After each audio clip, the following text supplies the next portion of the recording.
दरवेश और हिरनी की कहानी। एक घने जंगल के किनारे एक दरवेश अपनी छोटी सी झोंपड़ी में इबादत और सादगी की जिंदगी गुजारता था। वो बहुत रहमदिल था और हर जानदार से प्यार करता था। एक सुबह दरवेश ने एक जख्मी हिरनी को अपनी झोंपड़ी के पास लंगड़ाते हुए देखा। उसका एक पांव बुरी तरह जख्मी था। ये देखकर दरवेश का दिल गम से भर गया। उसने बगैर किसी लालच या खौफ के हिरनी को उठाया और प्यार से उसके जख्म पर पट्टी बांधी, जड़ी बूटियों से इलाज किया और उसे पानी पिलाया। दरवेश कई दिनों तक इस हिरनी की देखभाल यानी केयर करता रहा। धीरे धीरे उन दोनों के दरमियान एक खामोश रिश्ता यानी साइलेंट बॉन्ड कायम हो गया। हिरनी अब पूरी तरह सेहतयाब थी, लेकिन वो जंगल में वापस जाने के बजाय दरवेश के आसपास ही रहती। वो दरवेश को देखकर महफूज यानी सेफ महसूस करती थी। एक दिन गांव का एक जालिम शिकारी वहां से गुजरा। उसकी नजर इस खूबसूरत हिरनी पर पड़ी।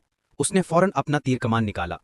दरवेश ने जब शिकारी को देखा तो वो तेजी से हिरनी के सामने आ खड़ा हुआ। शिकारी ने गुस्से से कहा, ए दरवेश हट जाओ, ये मेरा शिकार है।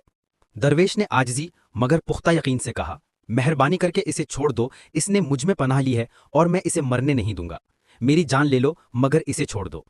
दरवेश की आंखों में सच्चाई और कुर्बानी का ऐसा जज्बा था कि शिकारी एक लम्हे के लिए रुक यानी स्टॉप्ड हो गया। शिकारी ने पहली बार महसूस किया कि उसकी लालच कितनी फजूल है। इस दरवेश की मोहब्बत और हिम्मत ने उसे हिला दिया। शिकारी ने अपना तीर नीचे कर दिया और शर्मिंदा होकर वहां से चला गया।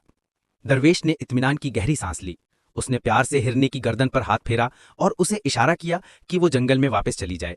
हिरनी ने उसके कदमों को चूमा और फिर मुस्कुराती हुई आजादी की तरफ दौड़ गई।